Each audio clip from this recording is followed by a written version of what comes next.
welcome to Served Up.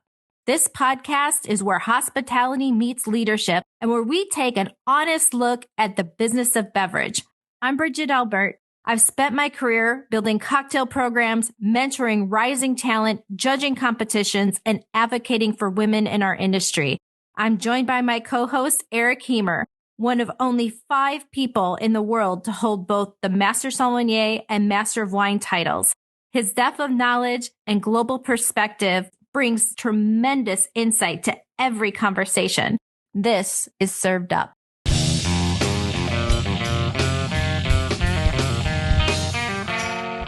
Hey y'all, it's Bridget here. Welcome back to Served Up. Today is a milestone moment as we celebrate our 300th episode. And we couldn't imagine a more fitting guest to join us for this incredible occasion than the mayor of Flavortown himself, Chef Guy Fieri. For 2 decades, Guy has brought energy, authenticity, and a genuine love for the hospitality industry to millions of people around the world. From shining a spotlight on small family-owned restaurants to supporting food and beverage professionals in times of need, he's shown us that hospitality is about far more than what's on the plate. It's about community, connection, and taking care of one another. So whether you're joining us from behind the bar, in the kitchen, on the road, or simply wherever great stories find you, thank you for being part of this journey. And now turn up the volume and the flavor for this conversation.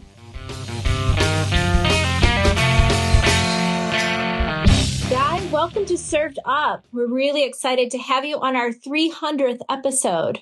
I'm number 300, huh? You're number 300. That's a lucky number in something. It sure is. It's a lucky number here on Served Up for sure. You know, your rise wasn't overnight, Guy. What early kitchen moment truly defined your grit and set the tone for everything that followed? You know, how far you want to go back? Take us there. Funny, I have a knife sitting on my counter here that my team framed for me. It was a knife that I found in the drawer of my parents' house, which we still have. We still have the house up in a little town called Ferndale. If you ever heard of it, the movie Outbreak was filmed up there, the one with Dustin Hoffman. So we'd had people live in that house, and my parents had moved down here to the wine country to be around their grandkids. And so I finally took the house back over, refurbished it, did kind of the Brady Bunch to the house, went back and made it exactly the way it was when I was a kid. And I was going through the cabinets and I found in a drawer a knife stuck in the very back, and it was kind of wedged into the edge of the drawer and the base of the drawer. And I pulled it out and I'm like, this is my knife. This is the knife I had when I was in 6th grade. A family friend, this rich family from Chicago would come into our town. They had a cabin out there in the hills, and my parents were friends with them. And I would go there to their house, and I was always into cooking as a young kid. And they just got the biggest kick out of it. The Cogswell family, they got the biggest kick out of the fact that I was a cook, that I like to cook. And so one year, Dick Cogswell, the dad, gave me this knife in a package, in a box. And the whole thing was the first chef knife I ever had. Wow. And so I found the knife and I put it in, my team put it in this little, window box thing for me. And, but that was the first time that I really recognized, like, hey, I do something different than other people do. I cook, and granted I was a kid and I cooked out of survival, because if I didn't cook, we ate a lot of vegetables and a lot of bulgur and a lot of steamed rice and, brown rice and so forth. But when I cooked, it was whatever I wanted to make. So I got us back into eating some meat. But that was kind of the thing. Like, I realized I did something a little bit different. I wasn't a great athlete. I mean, I played all sports. I wasn't great. I wasn't a super big, student. Although when I studied what I loved, I did great in school. I went to UNLV and did hospitality there. So that was kind of it. I mean, that was a defining time. And then the rest of them have just been, another rung in the ladder of going up, getting into what I love so much. But so I try to tell kids all the time that are in school, I know there's a certain part of this. It's kind of like eating everything on your plate. Mm-hmm. You don't like the vegetables. You do like the starch. You're not a fan of the protein. Whatever it is, it's a package deal. And you got to take the good with the bad. You got to take the things you love with the things you're not such a fan of. But all of it is part of the process. So don't just pick around it, because it's going to mean something to you at some point in time. You just have to find out what that meaning is later. Yeah, that's so smart. I think Julia Child said something similar once. Like, she loved cooking, but then she also had to love the cleaning up. Yeah, well, I share with that and Julia in the cleaning up part. Fortunately, I have a wife that will not let me clean up, not because she's paying tribute to the fact I cooked a great dinner. I just don't clean well enough, which I think has probably become like my MO, like clean just good. No. Nice. But no, that's the thing is you gotta learn all of it. You can't be a one trick pony. One of the number one things when I start managers in my restaurants, I start them in the dish station. And they all kind of look at me like, hey, I've been managing restaurants for a long time. Why am I starting in the dish station? Yeah. Because I want you to see what comes back on the plates. And you can learn a lot from that. You can learn, are we over portioning? Did everybody not like the mashed potatoes? Did we, is that pasta that's coming back? Is it overcooked? It's kind of the end of the story. You got to read it to the very end. Don't jump it. Yeah, no jumping around. You've built a culinary voice that is so unmistakably yours, right? How did you learn to trust that just really bold instinct when the industry, it doesn't always reward that, right? So where did that trust in yourself come from? Bridget, I wondered what you were going to ask me today. And it's funny because you're asking some things that are making me really think. Sometimes I'll do an interview and we'll have a chat and it's pretty mainstream stuff, up the middle. I had a kid that wrote me a letter the other day, and I try to respond to as many of especially the young culinary fans, and ask me a bunch of questions. And I wrote at the top of the page that he wrote me, you can find all of this on the internet. So there's no sense I regurgitate it to you right now. But he had one question at the very end. What would you tell the 20-year-old self, your 20-year-old self now getting into the industry? I thought that's a great question. So I responded to that one question. Well, not shutting them down, not answering them, but like a lot of this stuff you're asking me, you can learn. Fortunately, I had really amazing parents. My mom's still with me. Just had dinner with her last night. My dad, unfortunately, passed away a couple of years ago. But my parents were always in the real belief of be true to who you are. And I was just raised in that kind of environment that it's not always going to go your way. It's not always going to, we didn't do participation trophies. You got to work hard at what you're going to do. But be true to yourself. And I remember when I was leaving to go do the Food Network Star. That was the show that kind of got me the beginning launch. Lori and I were pregnant with Ryder. We were 8 months pregnant. It was my dad's actual birthday that day, November 19th. And I'm taking off to go to New York, which I'd never been to New York. And I'm going to go do this show, which I was very reluctant to do because I wasn't a big TV person. I didn't watch a lot of TV. Definitely didn't watch Food Network because why am I going to watch something that I do every day, 7 days a week in my restaurants? And he said, the last thing I said, so, happy birthday. And he just looked at me and he said, hey, no matter what you do, stay true to you. Got it. And when I got there and I watched a lot of these, getting put in all these different, situations. And there were some times when I could have backed down from the way I was or not played my card the way I normally would or whatever. And whenever I got to those situations, I just remember what my dad said, either they're going to love you the way you are or they're going to accept you the way you are or they're not. And there's no reason to be something you're not going to be because if this does work out, you do win this show. You surely don't want to be going on the show as somebody that you're not. And that's the way I've always tried to do it. I mean, I don't want to be so much just guy. I mean, you got to make it palatable.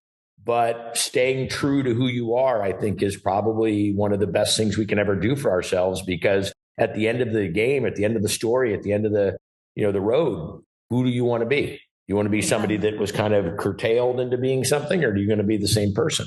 Doesn't mean you always have to say everything that's on your mind all the time in the wrong space. You can kind of watch yourself a little bit. But I think that's been my way of doing it. You got to have a lot of confidence in yourself. You got to surround yourself with good people and people that, believe in you and hopefully trust in what your decisions are. But I think it's a culmination of all of it. It's not just one thing like, just have a mindset that you're going to be Guy Fieri and you're going to be the mayor of Flavortown and da-da-da-da-da. It doesn't just come like that. It really is, it's like, how does a football team win a game? Is it because the quarterback is so amazing? No, you got a great offense and a great defense and a great coaching staff and a great support team, blah, blah, blah. Can I share something with you really quick? Please. Just really quick. Something you might not know, but I feel a major kinship with you in this moment. So I have to share this with you. I was the first female mixologist on Food Network, and it was on Iron Chef. And this was years ago, freaking years ago. Oh, and that's I awesome. had a conflict though that same day here in Chicago with a huge event that I was putting on with a bunch of bartenders that I mentor. And I went to my dad because my dad's my guy. And I said, I don't know what the fuck to do. I don't know what to do. This is a big opportunity as a female, as blah, blah, blah, blah, but I don't know what to do. And he said, you got to do it for the right reasons. You got to do it for everybody else that's coming up behind you. You got to do it. You got to, help carve out that pathway. And when you go, you need to go as your full self with no regrets. So thank you for sharing that because it brought me back to a time as well. Well, yeah. You think about the influences we have in today's world. Kids are being so, I don't want to use the word polarized, but they're just being led down so many different paths or so many rabbit holes. And yeah, I'm not saying don't explore them all and don't have this, but you can't be a race car driver, a great chef, an artist, a social media influencer. You got your 10% of everything. Right. Pick something that you really love and apply yourself. And then if you do really good at something that you achieve, then you get a little momentum to go do something else. But there's just a lot of people, I think, that get kind of lost in so many. It's like I always use this example, and I tell this to young chefs that are, should I do TV? Should I do a tequila brand? Should I do wine? Should I do, spice blend? Da, da, da. And I say, you ever seen people get into that the dollar bill telephone booth where the dollars are spinning around? Yes. And they're just trying to grab whatever they can. They don't focus on just getting the dollars that are right there in front of them. They're swimming. They're just going. They're overwhelmed by this this flurry of money.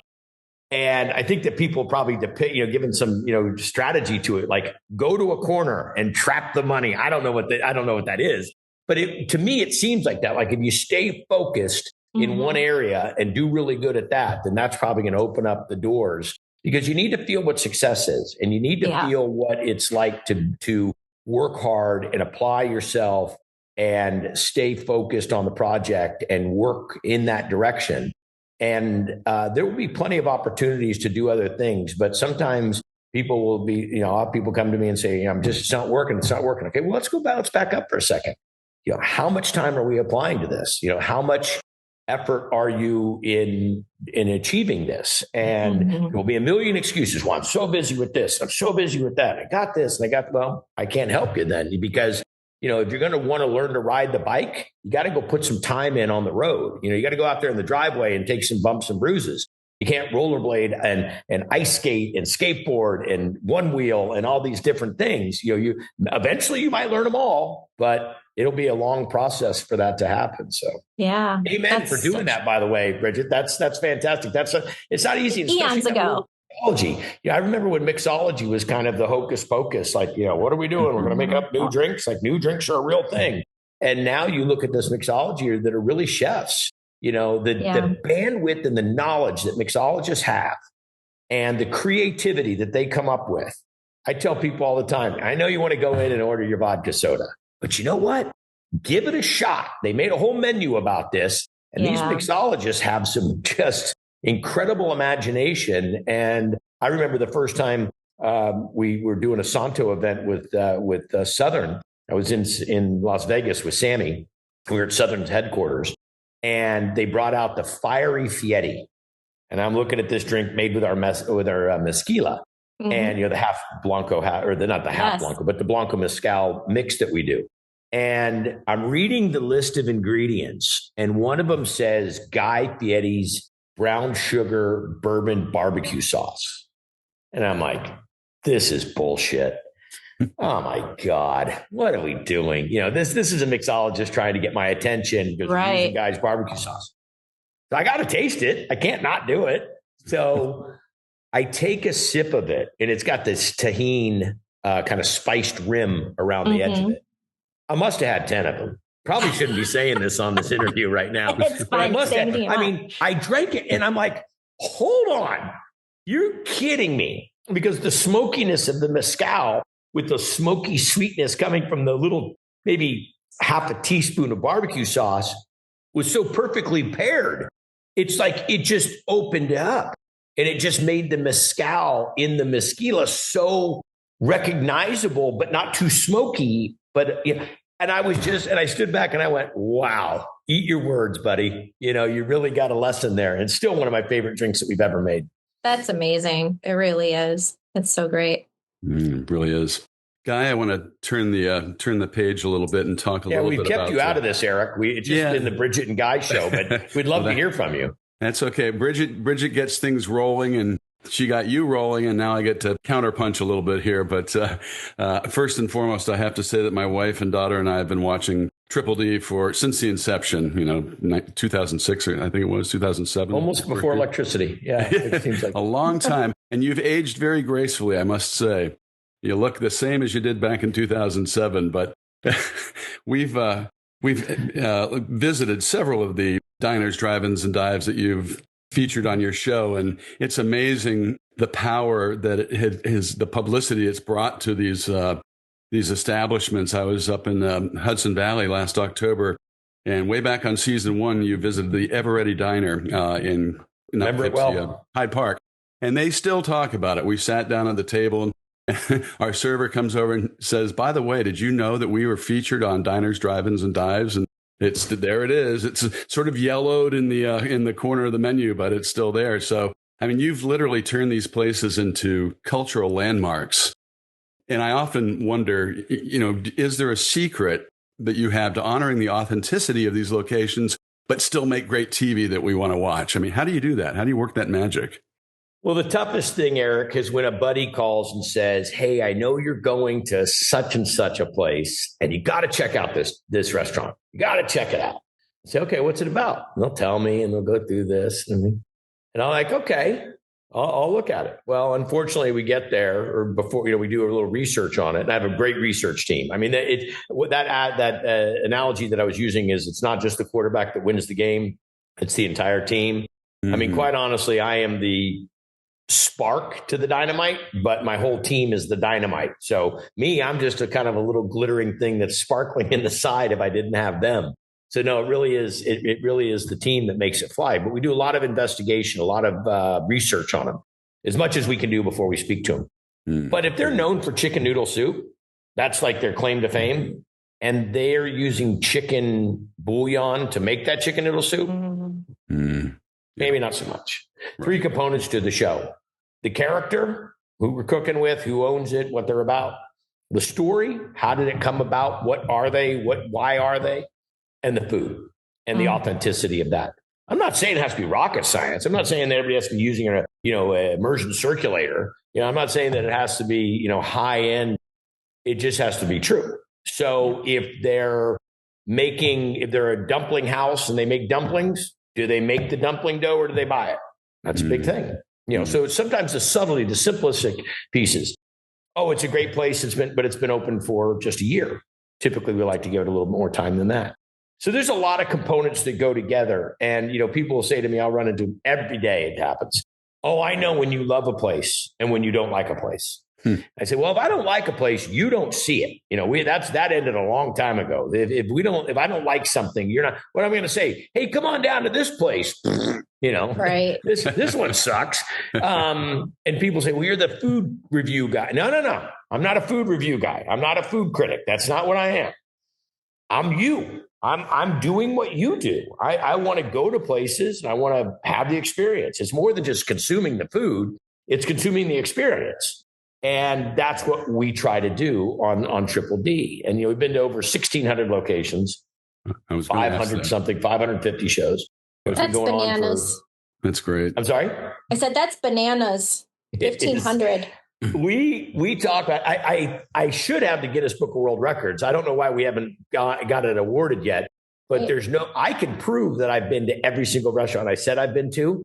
Someone else would have to come up with a receipt and a picture timestamped of them at the restaurant. There's nobody that's been to more restaurants than me or had more dishes because I eat 2 to 3 of them in each location. But it really is a perfect storm to make it work. And I look back at the beginning. I just had some Triple D joints. I had a place called the Alpine Steakhouse down in Sarasota, Florida, and they did a turducken. The chicken stuffed in the turkey, or the chicken stuffed in the duck stuffed in the turkey. And I saw them again. I hadn't seen them in like 15 years. And we had a little recap, a little revisit. And they were telling us all the stories of how many turduckens they've sold and how the fans go nuts. And every time the show reruns, people show up and, they're like, the show must have rerun last night because we're getting reservations galore. And I tell them all, thank you. I call them the OGs of Triple D, the original gangsters, because back then, another show wants to come in and highlight what we're doing. They want to take all our time and this kind of stuff.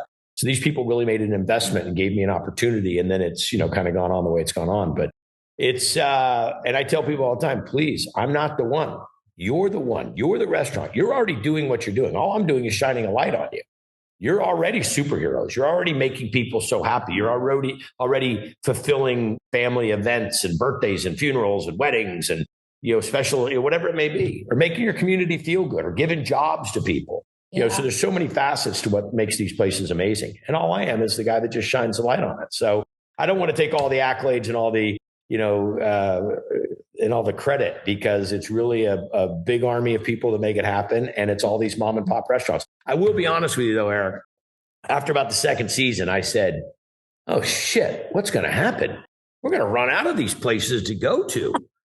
And now what we find, which I think you can probably understand, is we find so many restaurants that I'll get there and I'll start getting the story and I'll go, so how did this happen? And they say, well, I was watching diners, drive-ins, and dives, and I knew that was for me. I wanted to be a Triple D joint. I wanted to be a place that the community loves. I want to be a place that made authentic food. I want to be a place that had a good story, has a reason. And I'm like, are you serious? Like, yeah, I've been watching for, since I was a kid. That's the one I always loved. I used to watch it when I was a kid with my parents. And I'm standing there now talking to them and they have children. I'm like, oh God, it's that long. That's wild. But, there's not that many shows that can make that same claim. I mean, you've inspired so many people, and not just those that own the diners, drive-ins, and dives, but those of us that watch the show too. We see things that might not always be the healthiest things that we see, but we want to recreate those at home if we can. And it's just sort of that everyman show that, makes everybody feel so comfortable. And I think a lot of it too is you seem to have this natural rhythm and connection with the chefs, because you are one and you grew up in the kitchen too. And do you feel that that's been a major part of the success, is that you have that nice camaraderie right away? I mean, you can see it immediately. You guys just sort of bond over ingredients or, equipment or whatever you're bonding over. Well, it's funny you say that, because when I first got the job, we were just shooting the pilot.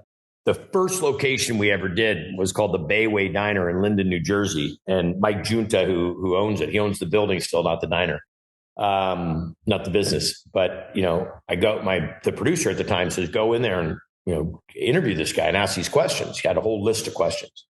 Well, we're in the middle of a diner with 10 seats and truck drivers are coming in and out because it's kind of in an industrial area. And it's an old school diner, this beautiful old diner. But tiny, 10 seats at the counter. That's it. So as I'm talking to this guy, the truck driver needs coffee. Someone's got an order to go. Somebody's plate's done. If you get the plate out of the way and give him the check, he'll get out of the seat. Someone else can sit down. So as I'm talking to the guy, I'm, pouring coffee. So when did you buy the diner? Pour the coffee, move the plate, put it in the bus tub, have this conversation. So about halfway through this conversation or interview that I'm doing, the producer yells, cut. Says, what were you doing? I said, well, I can't just stand there and ask the dude a bunch of questions. He's got a business going. There's guests that are counting on him. This is my show, but their livelihood and these people's culinary experience, because they got to get to work. And I'm not just going to sit there and shut down the whole operation because I've got questions.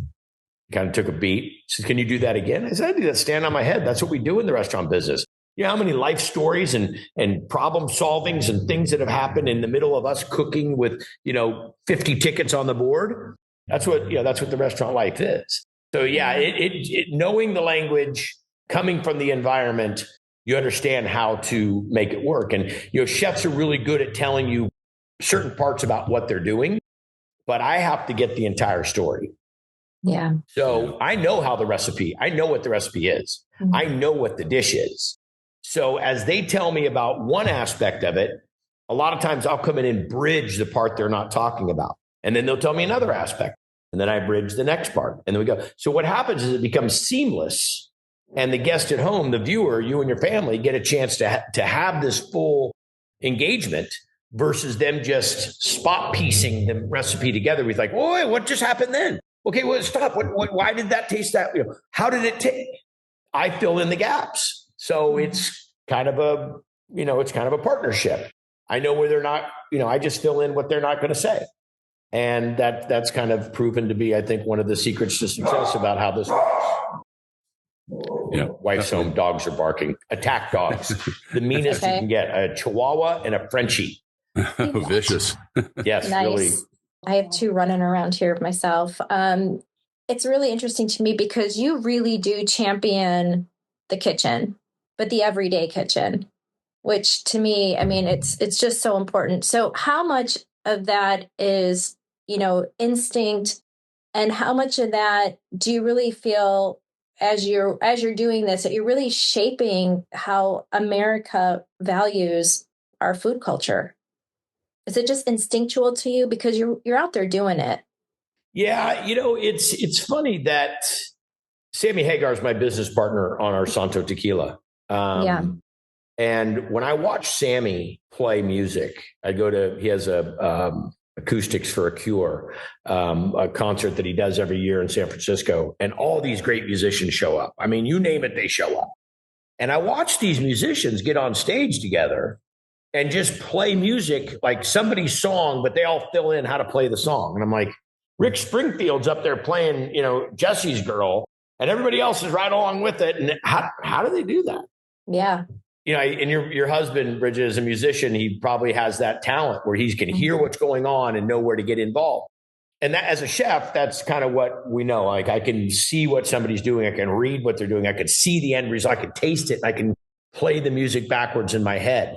That's just kind of something that I was gifted with. But I will promise everybody, do I know it all? Absolutely not. And the greatest thing about being a cook is it's never going to end. It's never going to stop. There's always going to be something else. And that's what the adventure is so awesome. It's kind of like, when you're reading a book and you're like at the last 10 chapter or 10 pages, you're like, I don't want the book to end. Yeah. I've had this relationship for the last, in my case, 6 months. I don't want it to end.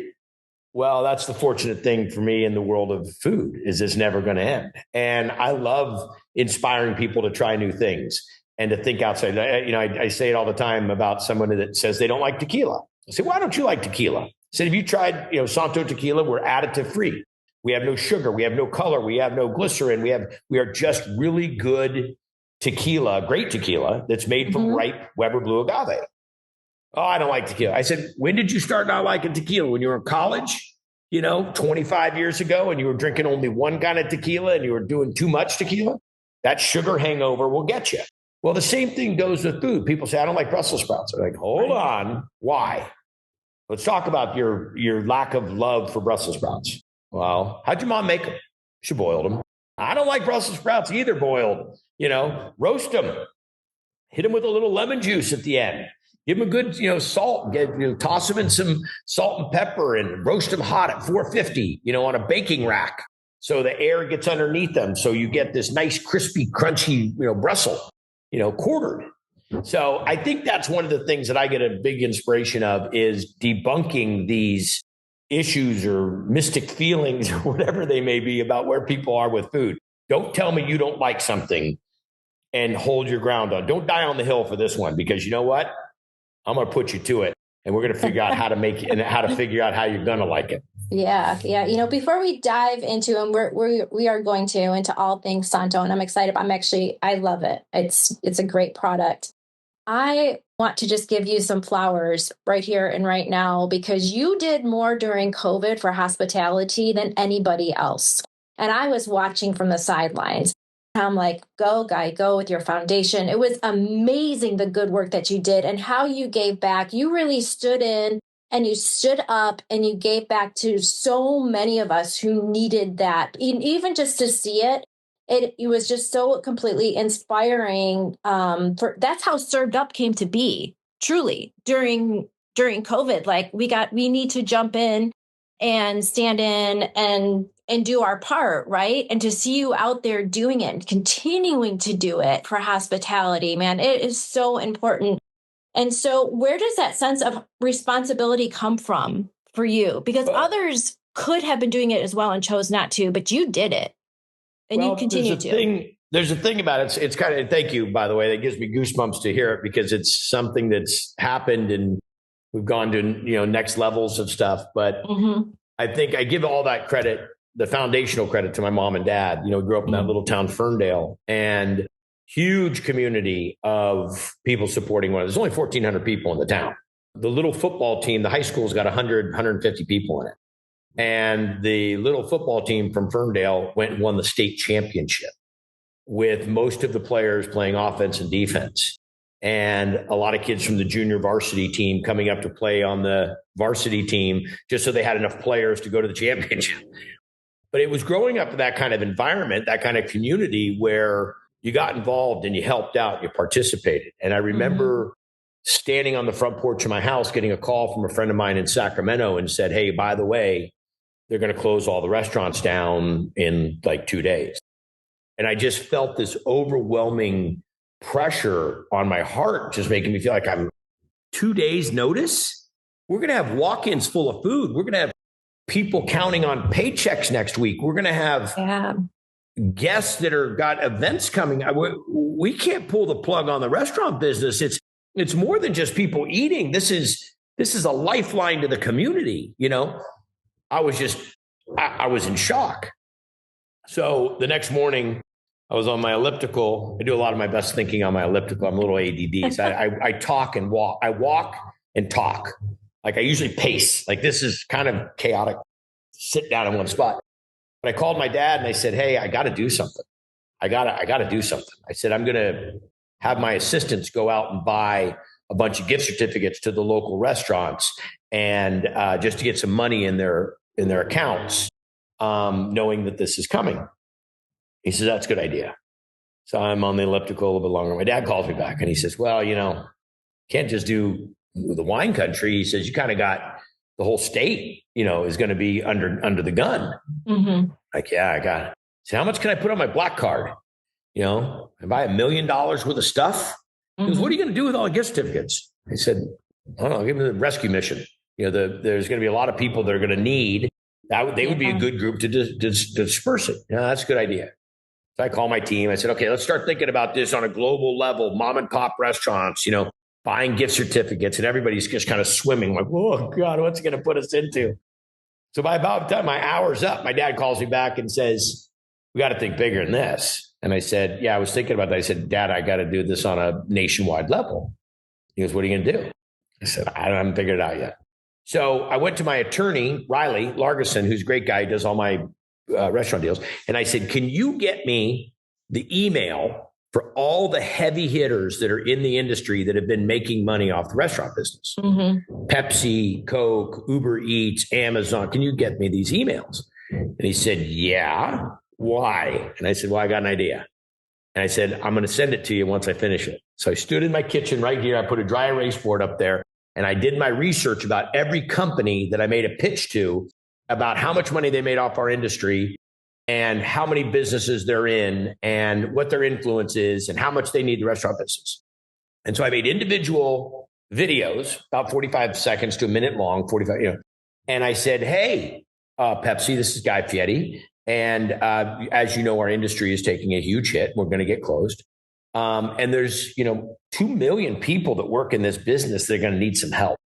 So I'd like to ask you to help me help our industry because we've been here for you. Can you help us help these people that are living paycheck to paycheck? Yeah. And I'll make sure that they know it came from you because when this is all said and done, we're going to open back up and people are going to want to know who had their back. So I make all these videos. I send them to Riley. Riley emails them off. I don't think he trusted me to have the email addresses. And I send them off. 43 of them. My family was here. My kids are here. My wife, she's like, what are you doing? She goes, it sounds a little antagonistic. It sounds like you're kind of like, hey, just so you know, we're going to remember who helped. And I'm like, does it really sound that bad? So anyhow, long story short, the next day we packed up the whole house and we're moving to our ranch because everybody's, going to be under, sequestered. And Reed, my manager, my COO, my company calls and says, hey, you send out some weird video last night to people about something about raising money? Maybe. He said, well, thanks for letting me know. And he goes, by the way, I got Pepsi on the phone and they want to give you $1 million. Wow. Over the side of the road. I mean, my heart's racing. And it was right before I was out of cell zone. And they get on the phone and like, hey, guy, this is so-and-so. This is, CEO, blah, blah, blah, blah, blah. This is the whole group. We really like what you're talking about. Can you explain to us what you're going to do with the money? I hadn't got that far yet. So I said, well, I want to give it to restaurant workers. No holds, no questions. As long as you work in the industry and as long as you have a pay stub from last week, I want to give you some money. It's not going to solve your issues. It's not going to pay your rent. As much as I can give, I want to just give it to people. No paying it back. Just give them money because not everybody can get unemployment. Not everybody has all the documentation, especially people without documentation. I said, we're in for $1 million. By the time I drove over the hill, which is an hour drive to my ranch, we had $4 million. Oh my God. And everybody, and I mean, I've still got, it's amazing. I still got goosebumps.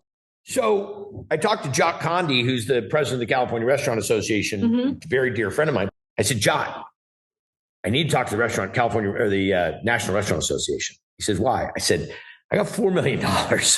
I got to figure out how to give it to the restaurant workers. And I can't start writing out checks, guy. I'd be like the jerk. Okay, I'm going to write out this $1. So I called them, told them what we wanted to do. They got right in on it. And before we knew it, we were at $15 million. Then I started doing the morning show. So I'm waking up at 4 a.m. California time to be on the morning feed for the news in New York every day talking about this fund. People started chiming in. People started giving money. It didn't matter how much money. We got ourselves up to over $26 million. We gave out over 45, I think it was around 45,000. We called them grants of $500. Amazing. And people said, well, do you feel bad you didn't give everybody one? I said, you know what? It wasn't even about the money necessarily. I wanted the industry to know that one of their own cared about them. It was a hug. That's more of what it was. It was just recognition that don't worry, industry. We love you. We know how important you are. Here's all these businesses that are going to participate in your well-being. And I got to tell you, I remember the first time a person ran up to me and you got to watch who's coming up to you. Crying, gave me a hug. And she goes, yeah, I got the money. I go, what money? She said, I got the grant. And I met more people that didn't even get the grant, that their cousins, friends, brothers, nephews, aunts, buddy got the grant. And that was it. And that, and I was fulfilled. And the whole point is, and it's the reason that we have the Guy Fieri Foundation, which we go around and do events for first responders and active military and veterans. When there's a disaster, we feed the workers. We don't feed the other. And what we did is we created a platform that people could participate in to help. And that's all I did is I just created a platform that people with money or people that wanted to make a contribution had somewhere to go that was specific to an industry. And I would love to help every single industry, but mine is the restaurant business. So sorry for the long-winded answer, but that's no, it's important, man. It's so important. I know people that received grants from you. I watched it happen. It was incredibly inspiring. And you are somebody that didn't have to do that, but you did it. And I think it's awesome. It's amazing. And you continue to do it. So thank you. And hopefully what it does, Bridget, and I think that you're keying in on that. Look at you talked about, your podcast and what you all are doing and all the people that you're touching and affecting. We all have the potential. Yeah. It's all in different facets in different ways. I tell people, if you can't contribute money, fine, volunteer. Yeah. If you can't volunteer, put out positive social media messaging. If you can't do that, remind people about it when you talk to them. I mean, everybody has something that they could do in the tribe, in the group, in the collective to make things go in the positive direction. And sometimes it's not exactly what you think of, but you know what? There's a lot of ways to make this happen. And we need to work collectively as a country. We're the greatest country in the world. And that didn't happen just by chance. That's because a lot of people made gigantic contributions outside of what their normal scope would be and have built what we've got. So we've got to continue that tradition. Yeah. Well, hats off to you guys. It's amazing. Thank you. You were the catalyst for all this, and everybody's forever grateful. And we can't overstate how appreciative we are for your contributions. It's like Southern Glacier. You look at all the people that they employ and all the light they shine on the industry, and they've got so many people pulling at them. I mean, it's from the industry to the purveyors, to the partnerships, to the advertising, to the bartenders. There's just so much going on there.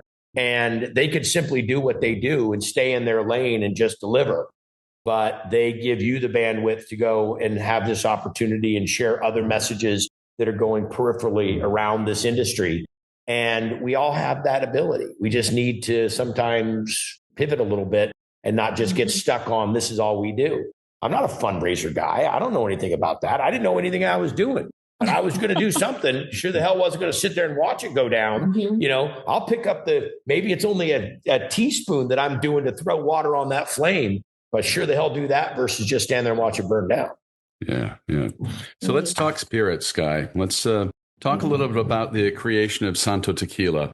Tell us how that came to be, and how does it reflect your personal taste, your philosophy, Sammy's too? He's your partner in this. Tell us a little bit about that. Well, I was a huge Cabo Wabo fan. And I'm a huge Sammy fan. Love Sammy to death. He's like a big brother to me. And we have this incredible partnership. I was a fan way before I was on TV. And I had someone come to my restaurant and sell me on Cabo Wabo. Mm-hmm. And I said, and that was before there was ever a celebrity branded something. And this wasn't even celebrity branded. Sammy owned this. And Sammy lives in Marin, which is, half hour away from my restaurants in the wine country in Santa Rosa. And they're telling me about Sammy Hagar owns this tequila company. Big tequilas weren't a big deal back then. And I said, yeah, bullshit. He said, no, really, Sammy Hagar owns this. I said, if Sammy Hagar owns this, get him on the phone. And sure they pick it up. Yes, Sammy Hagar. I tried the tequila and I'm like, I'll take all three. Wow. And they said, well, we have a contest, by the way. Whoever sells the most tequila gets a signed Sammy Hagar guitar and gets to meet Sammy backstage at a concert. Well, I'd met Sammy a couple different times before, but again, I'm just one of a billion fans. And so I said, okay, well, this would be my chance to really get to meet Sammy on like a real level. So I sold the most tequila in the state of California. I mean, I was the number one account. And wow. I showed up to Sammy's concert. It was here in Santa Rosa, ironically. And I come walking in with his signed guitar and I put a bunch of sushi on it because I knew he liked sushi and I'm a sushi chef. And I bring it into him. And he looks at me, bleached hair, tattoos, and just goes, what the, I said, I'm a product of you, Sammy, just so you know, from all your albums. And we hit it off. And, a few years later, I got the Food Network deal and I didn't know anybody to call. And I had Sammy Hagar's number. I'm like, I'm going to call Sammy. Like, what do I do? Get an agent, get an attorney. So sadly enough, a few years later, Sammy called me and said, Gabo. Every time Sammy talks to you, it's like he's at a rock concert. God, Sammy, I got good news and bad news. I said, what's the good news? He goes, I got $100 million. I said, what could be bad news? I sold Cabo Wabo.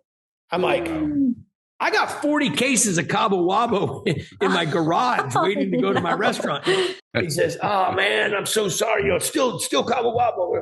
I said, well, hey, if you ever do another tequila company again, you call me. He goes, never going to happen, man. Got to sign a deal with the devil. Never going to happen. 10 years, man. I said, well, when 10 years is up, call me. Sure as shit, 12 years later, he calls me. Oh, we darned. Guy, you in? In for what? Yes or no? You in? Yes or no? It's a hot, sunny day. We're trying to build a fence. I'm like, yeah, I'm in. Great. We're in the tequila business, baby. Now send me $250,000.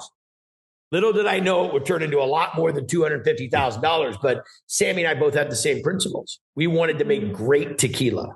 No bullshit. Didn't matter if we sold 1 case, 10 cases, or 100,000 cases. We're going to make great tequila. Great tequila is like making great apple pie. You could pick an unripe apple. You could still make an apple pie out of it. And it may look like an apple, but it's not sweet. So you're going to have to add sugar and more cinnamon and vanilla and everything to make that apple pie. Sammy and I just want to make great tequila. That's only tequila, only coming from the Weber Blue Agave. So we pick very ripe, beautiful Weber Blue Agave. Succulent. When it's 6 years old, the pina, the bulb of that Weber Blue Agave is about that big. And at 8 years old, it's only that big, about an inch bigger. Who's going to want to let it sit there for 2 more years? If they can make tequila at 6 years old, make tequila, let's go sell it. Why are we going to take up land space for 2 more years? Because there's a difference. And Sammy and I didn't want to add sugar, and we didn't want to add color, and we didn't want to add glycerin. We didn't want to play games with it. So our principle about making great tequila was the same from the very beginning. And ironically enough, here's 2 guys that are making additive-free tequila. Before it was a thing, nobody even talked about it. Nobody cared. They care now. Woo, did that ship change? Yeah. Did that pivot real quick? So here we are when it was like 8-9% of the tequilas in the world were additive free, and we were one of them. So we've stayed true to who we are, and we've had our bumps and bruises and our goods and our bads. Now we're finally starting to get that recognition that Santo is the real deal. And it's not, and this is what I say every time, please don't say it's a celebrity branded tequila. We're the owners. We don't get paid from anybody. Diageo, nobody owns this. It's just Sammy and Guy. So that's how I got started. And I love tequila. I mean, and I love great tequila. And I try, again, that same conversation, Bridget and Eric, is people tell me I don't like tequila. All right, let's talk about it. Because when I put our tequila in front of you versus what I like to call a pre-mixed cocktail, which is some of the tequilas that are out there that already have everything in it, it's a night and day difference. It's eating a hamburger out of an airplane and eating something, and eating a filet mignon that's coming from your favorite New York restaurant. There's night and day difference. Both meat, don't get me wrong, but a very end result difference. No, I know it's legit. And, some of the ways that the nerds, the spirit nerds, the cocktail nerds, definitely one of those, is when you see it showing up at like the San Francisco World Spirit Awards. Like you take your brand really seriously. I mean, it's out there with the experts, and yet it's so mixable, it's approachable. And that is because of the care that's, taken through the distillation process, through, you talked about the agave itself, through all of it. And it's just so funny when you talk about, it's additive free. Man, you should have done something with that a long time ago, because that's everything right now for sure. And can you tell our listeners, if they've never tried it, what is that experience? I use that Granny Smith apple example. You see that apple on the tree, and you're a little kid, and you go pick the apple and you try to bite into it. And you're like, you can't even bite into it. Or you go and cut it with a knife and you eat a piece of it and you're like, it's super tart and it doesn't, I don't know, I don't want to eat that. Come back by that same tree in about 3 weeks, you pick another apple right by it. You take a bite of that and you're like, wait a second, what happened? Mother Nature apple.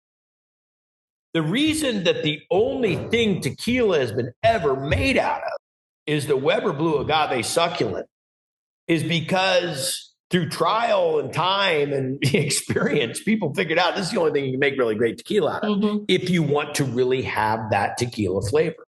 And tequila flavor is fantastic. You got to think, I'm a Blanco guy. I mean, I love our Repo, the rested tequila. I love our Añejo, our extra Añejo. But for my day in, day out, Blanco tequila, because there's nothing you can do to it. It's like taking an orange, taking an apple and grinding it, squeezing out that juice. What you get right then is there's no stepping on it. There's there's great roasting of it. There's great distillation of it, how it was handled, all that. But it's something as simple, Bridget, and I know I'm preaching to the choir to you two, but let's say, we take this pina. If we leave that much extra leaf on that plant, that little bit of extra leaf will make alcohol. There is sugar. It will work. But that leaf is going to have a bitterness to it. It's going to have an off flavor to it. That if you're just going to rest on only Weber Blue Agave and water, it's got to be, it's got to be diluted to some degree. We're not all going to be drinking 190 proof. And you're only going to do that. The truth is really in the Blanco, because that will show any impurity you have. Yep. You let it mellow and rest in an old whiskey barrel for 3 to 6 months and get a Repo, you can kind of rub off a little bit of those bitterness tones and you can kind of mellow some of the sharpness off it. But Blanco is what you see is what you get, baby. It's naked. And then Añejo kind of even takes it a step farther. But I think that what you get with the truth in our tequila, when you get consistency, and as a mixologist, when somebody's already imparted a lot of flavors to you, you're kind of working. It's like working with a pre-marinated steak. Mm-hmm. Well, where are you going to go with that? Right. What can you add? How much sodium's already in that steak? How much sugar is already in that tequila? How much glycerin's already in that? Which contradicts you as an artist or as a chef making that great drink. Mm-hmm. And that's kind of where I try to lead people down the path of all the time is, do you want a pre-mixed cocktail in a bottle? And do not get me wrong. Let me just say this one thing. I have no shame in the game that other tequilas have done really well and they have not been additive free. I have zero negative opinion about that because you know what? I honestly got to say thank you because I think some of those tequilas have begun like the gateway to people liking tequila because they're like, I'm a tequila drink. And tequila's happy booze. Let's not misunderstand that. Tequila's fun. Maybe it's because it reminds you of Mexico. I don't know. But I think tequila is good energy boost. So some of that work was done for us. Maybe that's some of the same work that was done of boxed wine back in the 70s that finally got California to be recognized as the true, fantastic, one of the world leaders in wine. Whatever it is, we are where we are. And the fact is the world is now realizing we love tequila. And if we love it the way we're drinking it, then what is drinking it better?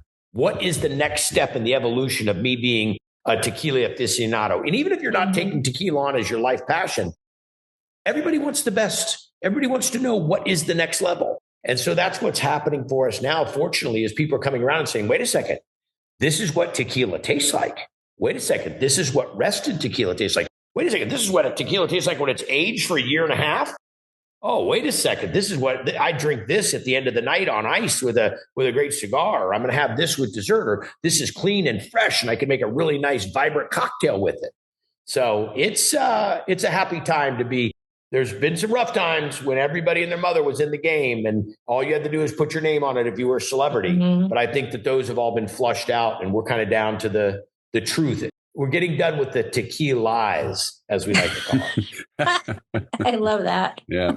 So survival of the fittest in the tequila world now. The strong will persevere.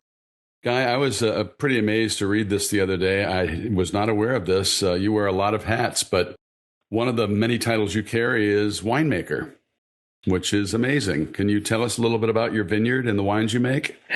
Well, I would love to tell you that I'm a winemaker there, Eric, but the truth of it is some of the greatest football history that we have doesn't involve that owner or that coach throwing a touchdown. I have always been a wine fan. I lived in France when I was 16. I was an exchange student in northern France, about 45 minutes north of Paris. And we drank wine at the dinner table as a family. That was the craziest thing in the world.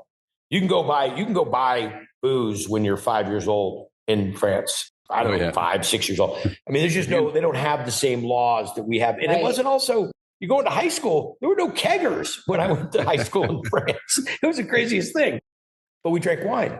And I really got this. I mean, the best table wine that I was drinking in France was probably fantastic wine compared to where we were in the early 80s. So it was always something on my radar. Always loved wine. And when I moved to the wine country, to Northern California, to Sonoma County, and opened my first restaurant called Johnny Garlic's, I mean, I'm just surrounded by winemakers every day coming to my restaurant. It's just something like, I got to do this someday. And so my wife and I bought a really cool property, investment property, and it had 7 acres of fantastic Pinot on it that we were selling to William Sellium and Bob Cabral. Bob, greatest guy in the world, one of my favorite winemakers in the whole world. And I got this wild hair and I said, listen, if Bob's buying the grapes, why aren't we taking the grapes and doing something for ourselves? Exactly. It was always kind of like that life dream, like I'm going to have this. And my sons are hunter and rider. So hunt and ride. I just thought this would be fun. So went and interviewed a bunch of people to be the winemaker. And some people were really excited about it and other people weren't. And I met this guy named Guy Davis, Davis Family Vineyards. And I wanted Dave Guy to be plus he had a great name, just worked. And he said, fine, let's have a meeting. Meet me out at my house or my ranch. So I drive out there and he's out in the middle of the vineyard. And I drive up and he waves me out. It's muddy. He's out there. I don't know what he was doing. Well, I know what he was doing. He was checking the vines, checking they just come through and pruned. And he made me walk out there in the mud. I'm all nice clothes and I'm out there in the mud talking to him. That's where we did our interview. He goes, I don't want to make a celebrity wine. I said, good, because I don't want to make one either. Same thing happened with my cigar company when I started Knuckle Sandwich Cigars. Eric Espinoza says, I don't want to make a celebrity cigar. I said, well, good, because I don't want to either. I'm not into putting, hey, it's Guy Fieri. My name's on it. Try it. That's not what I want. I just want to make great wine. I said, it's named after my kids. I got to make great wine. So Guy and I started off this fantastic friendship, and we started making these dynamite Pinots with our grapes from that acreage. And then we just started to expand. And I said, Guy, I want to do this, but I want to make it more approachable. These grapes, this Pinot that we had was a little too high end for my, kind of my environment. So the beauty of it is Guy knows everybody. We're in Sonoma County, and Guy can get little lots from this, little lots from that. He's a great blender. And he's he's an amazing winemaker, award-winning winemaker. And that's how it started. So it's called Hunt Ride. And I try to make the wine that we drink at home. I try to make wine. I don't need to have an expensive bottle, and I don't have an expensive cork. I have a really cool, expensive label, my son's Hunter and Rider. But I want to make something that was approachable, just like Triple D is approachable. Just like, I wear T-shirts and shorts to my work. I drive a Camaro. I wanted to make that kind of wine. And we're small, we're still small. It's Hunter's job. My oldest son is primarily responsible for it. But we brought in great help. Mike Deloach, the Deloach family's got such a great name in wine, and Guy Davis and myself. And, we just kind of put our band together, and here we are. And we just came out with a dynamite rosé, beautiful red table wine called Trophy. We do a nice Sauvignon Blanc, a little Chardonnay. So we kind of, and it's a long process. As we know, the industry has changed quite a bit recently in how much people are drinking. Mm-hmm. But I try to make wines that are just as approachable as the shows, just as approachable as the tequila. And we do good. We could do better. And part of it is getting the message out there. We don't have the marketing budget. We don't have, we can't do the pay to play. We have to really just get it in front of people, have them taste it, have them get the authenticity of it, and help us in our path. And it's working. Needs more help. But this, of course, will be, Bridget, Eric, with everybody that listens to you and all the followers that happen. This is probably the best advertisement I've got. Well, they say word of mouth advertising is still the best. So that's I take advice on what movie I'm going to go watch. The world takes my advice on what restaurant to go eat in. The same thing goes here. So this is, but I always if I'm going to do it, I got to make sure we do it right. I don't want to do anything that I'm not proud of. I don't want to do anything like I have this little cigar company called Knuckle Sandwich. And we're big. We're really getting there now. We're just getting ready to open our factory in the Dominican Republic. And it's a life dream. I've always been a cigar smoker, loved cigars since I was, in college, and always wanted to do this. My grandfather smoked cigars when I was a kid, Tiparillos, not quite the cigars we make now, but it was that energy about, and so much of the things, and I think for you too as well, you do the things you love. You want to talk about the things that you're engaged in. You want to share that with other people. That's what this whole, podcast is about, is you talking to people about the lifestyle and the world and the energy that surrounds spirits. Awesome. There's so many. We can go down the music path, cigar path, philanthropy path, whatever. You guys have created that incubator, that platform that people can come and share their story. So kudos to you.